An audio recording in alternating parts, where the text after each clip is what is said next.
Dari pas pasca operasi, 1 hari setelahnya itu udah disuruh jalan.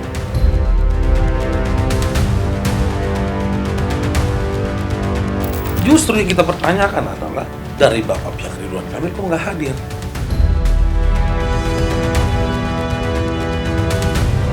Iya karena udah terlalu berlarut jadinya akunya gregetan gitu loh.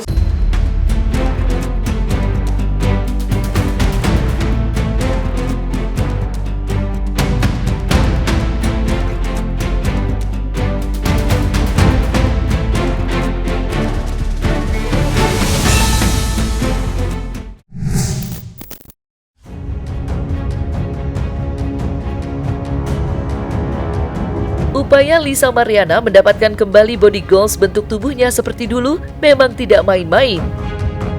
Usaha nyata yang dilakukannya ialah menjalani operasi pemotongan lambung di Malaysia. Tidak hanya tenaga, pikiran, dan waktu yang harus dikorbankan demi mendapatkan kembali keindahan bentuk tubuhnya, tetapi juga biaya yang tidak sedikit yang harus dikeluarkan Lisa demi membentuk tubuhnya agar kembali berlekuk sejuk di pandangan mata. Lantas, berapa biaya yang harus dikeluarkan Lisa untuk menjalani operasi bariatrik di Malaysia?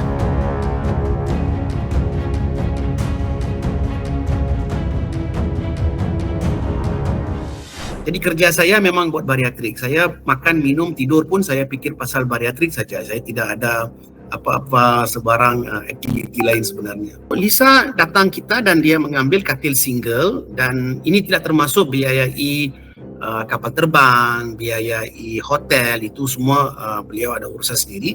Tapi dengan kita, charge kita adalah dalam duit Malaysia dalam sebanyak RM22,500. Sekitar dulu sekitar 60 juta sebenarnya dalam mata wang Indonesia. Tetapi sekarang sebab mata wangnya ada sedikit penurunan ya. Jadi saya rasa dalam 70 hingga 75 juta sekarang. Kita masih lagi menawarkan package yang paling menarik dan paling termurah, dan saya rasa dengan dari segi kualiti barangan yang kita guna, kita hanya guna barangan-barangan yang sekali guna dan tidak dipakai untuk pasien-pasien lain, dan kita guna barangan yang high quality dan juga kita menggunakan teknologi yang paling bagus. Saya rasa memang pasien mendapat banyak kebaikan sebenarnya. Ya, kontrolnya biasanya biayainya masa konsultasi RM150 untuk konsultasi, dan selepas 6 bulan pun sama RM150, dan juga biasanya untuk biayai ubat kalau diperlukan selepas 6 bulan adalah sebanyak RM750 duit Malaysia, yang itu injeksi yang boleh diguna selama 2 bulan. So kalau pasien mau lagi, mereka boleh beli lagi dan mereka boleh guna. So kalau hanya operasi sleeve gastrectomy ya, iaitu potong lambung saja, mungkin mengambil masa dalam 45 minit saja. Kalau operasinya ada tambahan PJB ya, iaitu bypassnya, ada penambahan lagi 45 minit, so totalnya dalam 1 jam 30 minit. Mendapatkan bentuk tubuh ideal memang bukan hal yang gampang, ada biaya mahal yang harus dikeluarkan. Effort tinggi juga harus diperlukan, sebab tanpa disiplin menjaga olahraga dan pola makan, maka sia-sia saja usaha mendapatkan bentuk tubuh langsing, indah, seksi, dan berisi. Itu juga yang harus dijalani Lisa usai menjalani operasi bariatrik.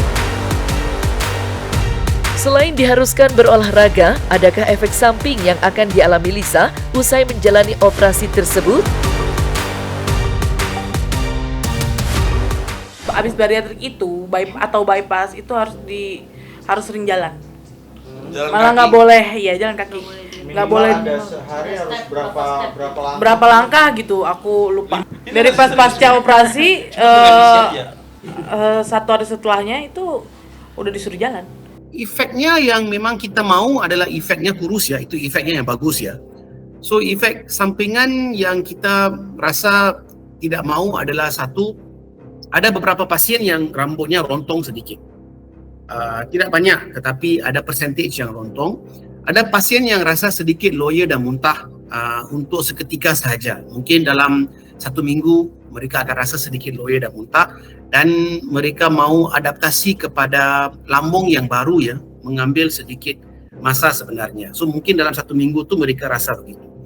Dan akhir sekali yang mana-mana dibaca atau nampak di Google atau di internet, komplikasi yang paling ramai takut adalah komplikasi bocor ya. Bocor di lambung selepas operasi. Dan komplikasi ini sangat sedikit, iaitu pada 0.6% saja. Maksud 6 dalam 1000 pasien boleh mendapat komplikasi ini, tapi lazimnya memang satu komplikasi yang sangat jarang berlaku dan saya rasa efek ini tidak begitu penting sebenarnya. So 1 bulan kita boleh expect sebanyak 10 hingga 12 kilogram ya pengurangan berat badan. Dan yang itu dalam pound kita boleh ambil sebanyak 22 hingga 23 pound ya. So 1 bulan. Tetapi efek ini akan berterusan selama setahun. So bermaksud dia tidak akan terus kurus begitu ya, tapi dia akan mengambil masa untuk kurus.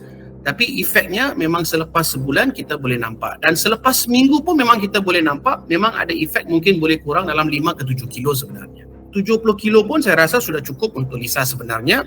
Dia bebas daripada semua masalah-masalah gejala-gejala kesihatan dan dia pun sehat dan dia pun akan nampak sangat bagus dan saiz baju pun akan berkurangan dan saya rasa ini banyak membantu beliau dalam kerjaya beliau juga. Selain fokus dan berjuang untuk mengembalikan bentuk tubuhnya yang langsing sebagaimana 4 tahun lalu saat dirinya masih menjadi model majalah dewasa, Lisa Mariana juga sedang berjuang mendapatkan keadilan. Atas keyakinannya jika Ridwan Kamil adalah ayah kandung dari anak hasil hubungan gelapnya. Ya, atas usahanya itulah Lisa berharap Ridwan Kamil mempunyai nyali untuk hadir di sidang mediasi dalam sidang lanjutannya yang akan digelar pada 1 bulan mendatang. Aku salut sih ya, hadir dari pihak sana, dari tim kuasa hukumnya, udah situ aja. Tapi berharap ya memang harus ya Bang, memang harus hadir nanti di tanggal 4 Juni itu KRK harus hadir. Gitu. Karena udah berlarut-larut juga kan Mbak gitu. Jadi pusing, saya juga maunya damai-damai aja. Dalam pasal 6 ayat 1 saya bacakan. Para pihak wajib menghadiri secara langsung pertemuan mediasi dengan dan atau tanpa didampingi oleh kuasa hukum. Artinya apa? Di dalam proses persidangan perdata itu, si prinsipal atau pihak yang tergugat langsung itu wajib hadir hukumnya. Wajib hadir hukumnya. Sekarang, kalau dia tidak hadir, apa konsekuensi hukumnya? Jelas di pasal 7. Ya. Saya bacain. Para pihak dan atau kuasa hukumnya wajib menempuh mediasi dengan itikat baik. Klien saya hadir, walaupun dalam masa recovery, dia baru dari Malaysia, dia berjuang. Justru yang kita pertanyakan adalah, dari Bapak pihak Ridwan Kamil kok nggak hadir? Jadi menurut kami yakin dan percaya, persidangan yang akan kami tempuh di Pengadilan Negeri Bandung ini, hakim sangat-sangat arif, bijaksana, dan tegas. Tidak ada teling-aling-aling. Dalam mediasi juga dibilang, kami boleh nggak minta waktu 2 minggu katanya. Loh, saya keberatan. Bagaimana minta 2 minggu sedangkan jadwal persidangan mediasi dalam Undang-Undang Hukum Acara pun 30 hari. Apa maksudnya gitu loh? Bahwa pihak prinsipal tergugat tidak memiliki itikat baik dan tidak martabat dan tidak gentle membuktikan fakta yang ada di pengadilan. Sangat tidak gentle. Hadirlah di persidangan. Kenapa nggak hadir alasannya? Kan tadi kan sudah disampaikan bahwa kenapa Pak Ridwan Kamil tidak hadir, karena ini sidang perdana. Sidang perdana tidak ada kewajiban dalam hukum acara perdata bahwa penggugat, prinsipal penggugat dan tergugat hadir. Kalau LM hadir dalam sidang perdana itu hadiah. Tetapi Pak Ridwan Kamil tidak hadir dalam sidang perdana itu juga hadiah. Tanggal 4 nanti kita usahakan seperti apa nantinya. Sidang perdana gugatan Lisa Mariana terhadap Ridwan Kamil atas dugaan melawan hukum yang digelar di Pengadilan Negeri Bandung tidak dihadiri Ridwan Kamil. Atas ketidakhadirannya itulah pihak Lisa menyayangkan mantan gubernur Jawa Barat itu. Lantas, apa kata Hotman Paris mengenai sidang mediasi yang akan kembali digelar bulan depan? Kalau sidang perkara perdata kan dimulai dulu dengan mediasi. Ya, mediasi. Artinya usaha pengadilan berusaha mendamaikan. Nah, yang menarik nanti prosedur mediasi itu adalah wajib hukumnya pihak-pihak datang. Itu loh. Wajib datang. Jadi wajib datang pihak langsung, penggugat asli dan tergugat asli. Itu menurut prosedur mediasi wajib. Kalau saya lihat masih LM doyan banget dia datang. Nah, cuma apakah RK akan datang kita nggak tahu. Tapi secara normatif prosedur hukum kalau ada gugatan perdata harus ada mediasi, dan di sidang di mediasi itu wajib datang penggugat asli dan tergugat asli, ya, dengan penasihat hukumnya. Itu wajib. Ada kemungkinan besar RK tidak datang. Nanti itu nanti akan tergantung penilaian hakim nanti apakah itu menggambarkan apa. Ya, tapi memang tidak ada sanksinya kalau tidak datang. Ya, ada sanksinya. Hanya indikasi soal niat baik aja, ya, tapi nggak ada sanksinya. Tapi memang untuk mediasi wajib datang, ya, untuk sidang pertama aslinya. Cuma sanksinya tidak ada. Hanya itu mungkin dipakai lagi oleh pertimbangan oleh hakim untuk menunjukkan bahwa siapa sebenarnya yang beritikat baik atau tidak gitu loh, ya. Jika Lisa Mariana menggebu menyeret Ridwan Kamil ke persidangan perdata, berbeda dengan Ridwan Kamil yang mempercayakan kasus yang sedang membelitnya kepada kuasa hukumnya. Dan baru-baru ini, Ridwan Kamil dan istrinya Atalia Praratya menggelar haul ketiga untuk mendoakan almarhum putra sulungnya, Emeril Khan Mumtaz atau sering dipanggil Eril. Tampak Ridwan Kamil dan istrinya begitu husu mendoakan almarhum Eril dengan sejenak melupakan segala ujian dan permasalahan hidupnya.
Semenjak kasus dugaan perselingkuhannya tersiar luas ke publik, istri Ridwan Kamil bak menghilang bagai ditelan bumi. Berbagai kabar tak sedap pun muncul mengenai rumah tangganya dengan sang suami yang disebut-sebut sedang tidak baik-baik saja. Namun, tudingan miring itu baru-baru ini ditepis oleh kuasa hukum Ridwan Kamil yang menurutnya Ridwan Kamil dan istrinya baik-baik saja, bahkan saling menguatkan satu sama lain. Dan yang mengejutkan, Atalia mendukung suaminya dengan semua proses hukum yang sedang berjalan, termasuk dorongan untuk tes DNA, sebagaimana yang selama ini diutarakan oleh Lisa Mariana. Iya karena udah terlalu berlarut jadinya akunya gregetan gitu loh. Udah Pak, cepetan gitu, jangan terlalu banyak gimana gitu.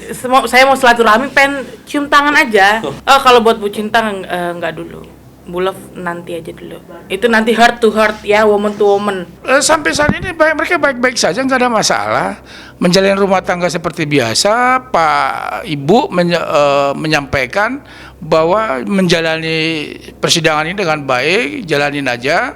Ibu menghormati proses hukum, baik perdata maupun pidana. Jadi nggak ada masalah. Ini hal yang biasa lah. Ibu juga kan seorang perempuan yang tegar dan ya memang ini harus dihadapin, dan ini kan sesuatu yang biasa, nggak ada masalah.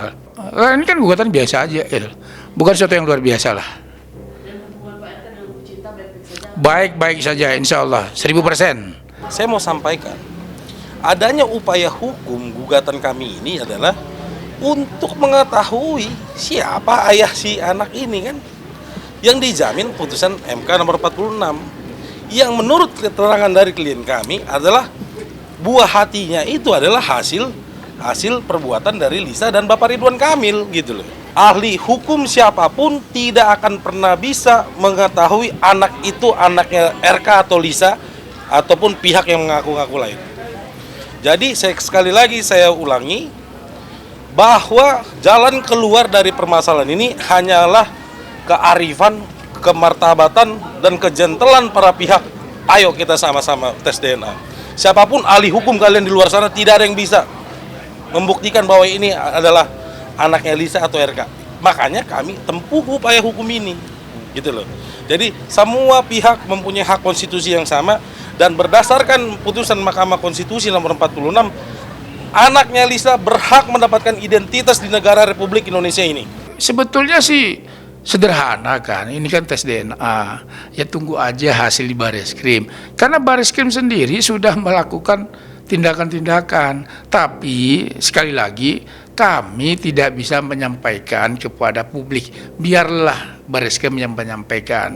Kami juga punya kode etik. Kami tidak mau mendahului Bareskrim. Dalam hal penyampaian apa hasilnya, silakan nanti Bareskrim yang menyampaikan.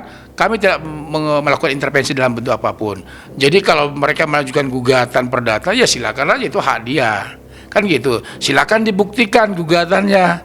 Ya kan dalam perdata, siapa yang mendalilkan sesuatu, dia harus membuktikan. Jangan kami yang diminta untuk membuktikan, kan kalian yang menggugat. Ya kalian yang harus membuktikan ya sejauh mana dasar-dasar gugatan kalian. Kalau kalian katakan misalnya ada hubungan biologis segala macam, ya kalian buktikan secara hukum ada atau tidak gitu loh. Jangan hanya omon-omon, jangan hanya narasi, halunisasi kan gitu. Jadi teman-teman sudah lihat bagaimana Ibu Lisa, klien saya juga dari masa recovery-nya dia berjuang di sini. Yang diperjuangkan apa sih? Ya anak, identitas anak itu penting. Jangan kita tutup mata di Indonesia ini ada anak terlantar di luar sana, lantas kita nggak bisa perjuangkan hak identitasnya.